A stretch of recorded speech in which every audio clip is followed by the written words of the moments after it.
There is a joke that Trevor Noah told on stage. It lasted about 20 seconds. It was about Donald Trump, Melania Trump, and Jeffrey Epstein. And now the First Lady of the United States wants to sue him for $1 billion. A billion.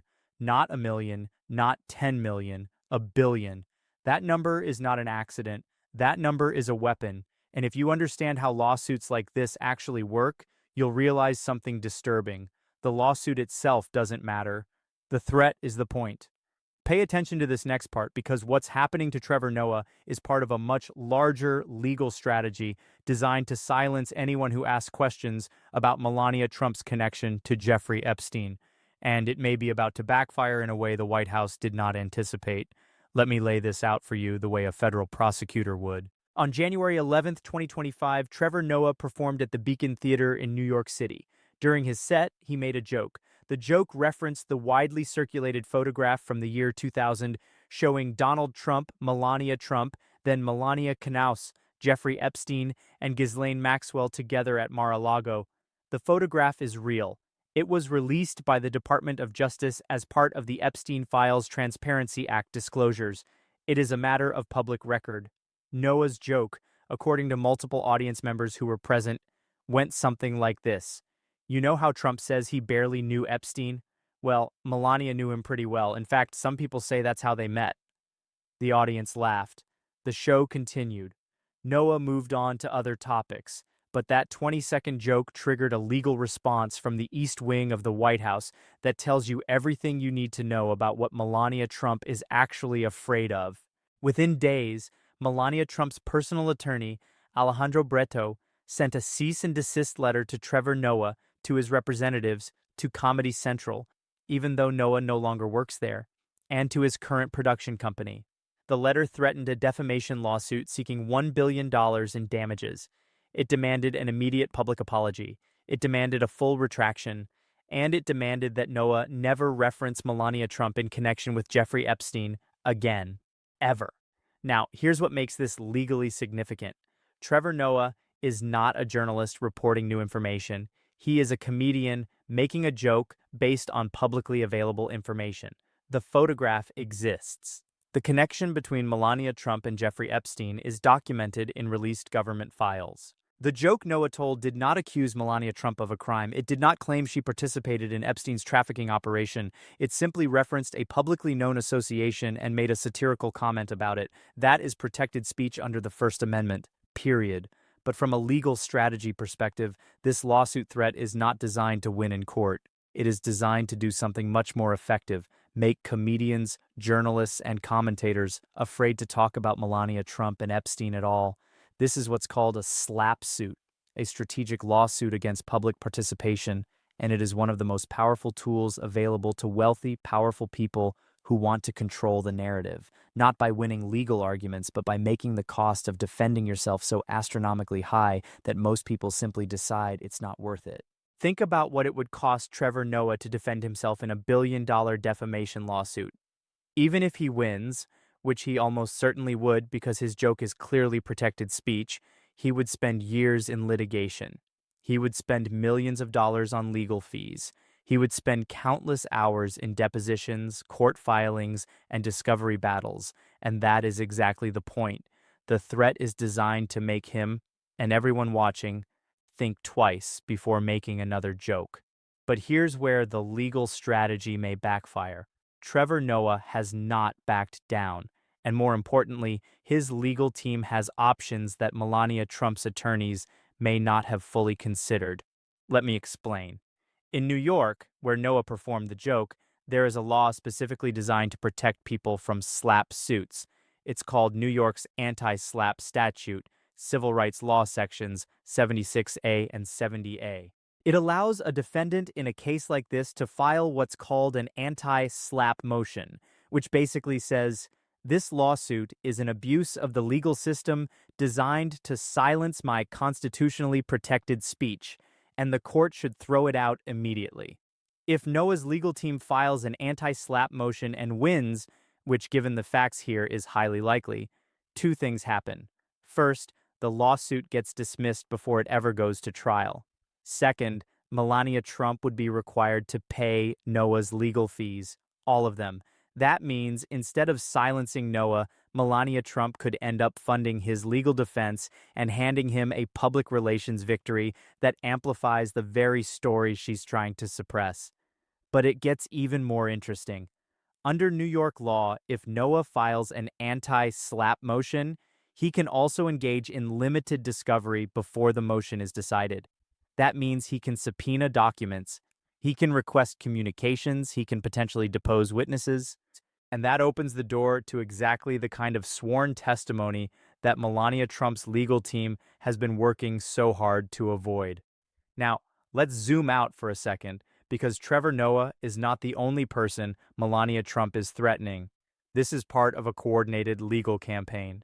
Author and journalist Michael Wolff, who wrote Fire and Fury and conducted extensive interviews with Jeffrey Epstein before his death, has been threatened with a billion-dollar lawsuit for reporting that Epstein claimed Donald Trump first had sex with Melania on Epstein's private jet. Wool did not back down. He filed a preemptive anti-SLAPP lawsuit in New York State Court, seeking a declaratory judgment that his reporting is protected speech. That case is ongoing. Political commentator James Carville made comments on a podcast suggesting Melania Trump had connections to Epstein's world. He was threatened with a lawsuit. He apologized and retracted. The Daily Beast published a story about Melania Trump's past and her potential ties to Epstein's social circle. They were threatened with a lawsuit. They retracted the story entirely. Multiple journalists have told me off the record that they have been contacted by Melania Trump's legal team and warned not to pursue certain lines of reporting. See the pattern? This is not about one joke. This is not about one article. This is a systematic effort to create a chilling effect across media, entertainment, and journalism. The goal is to make it so dangerous, so expensive, so legally risky to talk about Melania Trump's connection to Jeffrey Epstein that people simply stop doing it. And for a while, it was working. But then something changed. The Department of Justice released over 3 million pages of Epstein files in late January 2026. Those files included photographs, witness statements, flight logs, and other documents showing that Melania Trump was in fact part of Jeffrey Epstein's social circle in the late 1990s and early 2000s. She attended parties. She was photographed at his properties. She was on his plane. None of this proves she knew about or participated in his crimes, but it does prove that the connection is real, documented, and part of the public record. And once that information became public through official government channels, Melania Trump's legal strategy started to look less like a defense of her reputation and more like an attempt to suppress factually accurate reporting about her past. From a legal perspective, that is a critical distinction, because defamation law in the United States is built on a simple principle. You cannot sue someone for saying something that is true. The truth is an absolute defense to defamation. Always. So what happens now? Let's walk through the scenarios. Scenario 1. Melania Trump's legal team actually files a lawsuit against Trevor Noah. If they do, Noah's lawyers will almost certainly file an anti-SLAPP motion, arguing that his joke is protected speech, that it is based on publicly available information, and that the lawsuit is designed to chill constitutionally protected expression. The court will likely agree. The case will be dismissed. Melania Trump will be ordered to pay Noah's legal fees, and the story becomes the First Lady tries to silence the comedian, loses, and has to pay his legal bills. That is a public relations disaster. Scenario 2. Melania Trump's legal team never actually files the lawsuit. They just keep the threat hanging over Noah's head, hoping he'll back down. But if Noah refuses to apologize, refuses to retract, and continues to reference the topic in his comedy, the threat loses its power. Other comedians see that Noah didn't back down and nothing happened. Journalists see it too. And suddenly, the chilling effect starts to thaw. Scenario 3. This is the one that should worry the White House the most. Trevor Noah, or one of the other people being threatened, decides to go on offense. They file a preemptive lawsuit like Michael Wolff did, seeking a declaratory judgment that their speech is protected. And once that happens, discovery begins. Subpoenas get issued, depositions get scheduled, And Melania Trump may find herself in the very situation her legal team has been desperately trying to avoid, under oath, in a courtroom, answering questions about her relationship with Jeffrey Epstein. From a prosecutor's perspective, this is what we call overreach. Melania Trump's legal team got aggressive. They went after journalists, they went after a major media outlet, they went after James Carville, and it worked for a while. But then they went after a comedian with a massive platform, significant resources, and a legal team that understands anti-SLAPP law. And that may have been a mistake, because here's the thing about SLAPP suits. They only work if the target is afraid, if the target has the resources to fight back, and if the target has a legal argument that the lawsuit is abusive, the whole strategy collapses. And in this case, Trevor Noah has both. He has the money to hire top-tier lawyers, he has a clear First Amendment argument, and he has the kind of public platform that makes this fight very, very visible. Now, let me put this in the broader context, because Trevor Noah is not the only high-profile figure being threatened right now. Hunter Biden, the president's son from the previous administration, was also threatened with a billion-dollar lawsuit by Melania Trump's legal team for comments he made about her past. Hunter Biden refused to back down. No lawsuit has been filed against him either. Why? Because Melania Trump's legal team knows that if they actually file these lawsuits, they will have to go through discovery. And discovery is where secrets die. Discovery is the process where both sides get to request documents, communications, and testimony from the other side.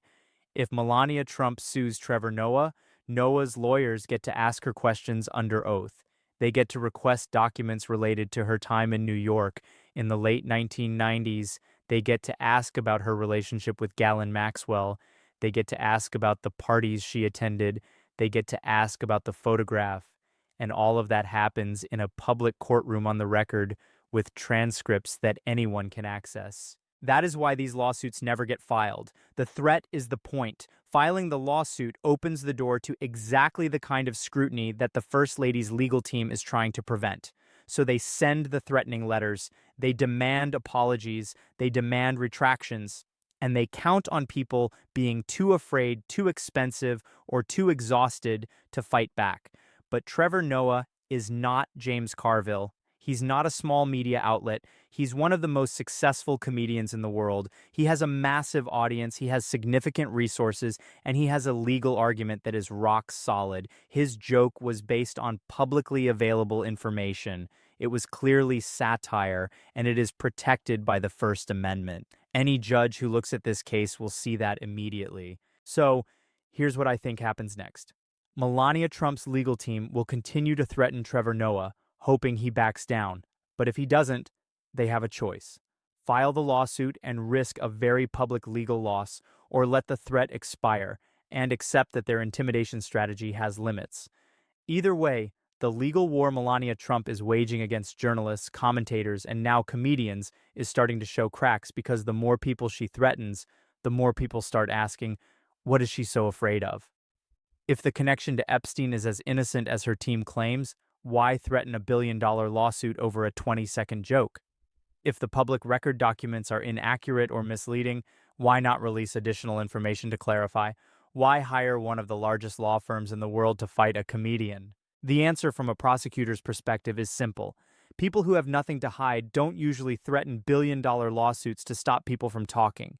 People who have nothing to hide don't avoid process servers. People who have nothing to hide don't demand that journalists retract factually accurate stories. People who have nothing to hide don't act like this. And that is the real story here. Not the joke, not the lawsuit threat, but the pattern, the coordinated effort to silence anyone who connects Melania Trump to Jeffrey Epstein, the aggressive legal posture, the billion-dollar threats, the retractions, the apologies, the chilling effect. All of it points to one conclusion. There is something in Melania Trump's past, something related to her time in Jeffrey Epstein's world that she does not want the public to know, and she is willing to use every legal tool available to keep it buried. But here's the thing about the truth. It doesn't stay buried forever, especially not when the government has already released millions of pages of documents proving that the connection existed. Especially not when journalists like Michael Wolff are willing to fight back in court. and especially not when a comedian with one of the biggest platforms in the world decides that a 20-second joke is worth defending. Trevor Noah has not apologized, he has not retracted, and as far as anyone can tell, he has not stopped making jokes about the people in power. If Melania Trump's legal team actually files this lawsuit, they will hand Noah the biggest platform he's ever had to talk about this story. Every legal filing will be public. Every court hearing will be covered by the media. Every deposition, every piece of discovery, every legal argument will be scrutinized by the press and by the public. And that is the backfire. The lawsuit threat was supposed to make Trevor Noah go quiet. Instead, it may end up giving him the legal tools and the public attention to make the story bigger than it ever would have been otherwise. From a strategic perspective, that is a miscalculation, and it is one that the First Lady's legal team may come to regret. The Trevor Noah lawsuit threat is not an isolated incident. It is part of a broader legal strategy by the First Lady to control the narrative around her past, but that strategy only works if people are afraid. And right now, Trevor Noah does not look afraid. Michael Wolff does not look afraid. And the journalists who have been watching this unfold are starting to realize that the billion-dollar threats are not backed up by actual lawsuits. So what happens next? The legal fight is far from over. Michael Wolff's case is still working its way through the courts, the Epstein files are still being analyzed, and Trevor Noah's joke is still out there on the internet for anyone to see. The First Lady can threaten, she can demand it, she can hire the best lawyers in the world, but she cannot change the fact that the public record now includes documents showing her connection to Jeffrey Epstein. And she cannot stop people from talking about it without proving in a court of law that what they are saying is false. And that is a case she cannot win, because the truth is the truth. The photographs exist, the documents exist, the witness statements exist, and no amount of legal threats can make that go away. Stay informed. This story is far from over. The legal battle is just beginning, and the stakes have never been higher.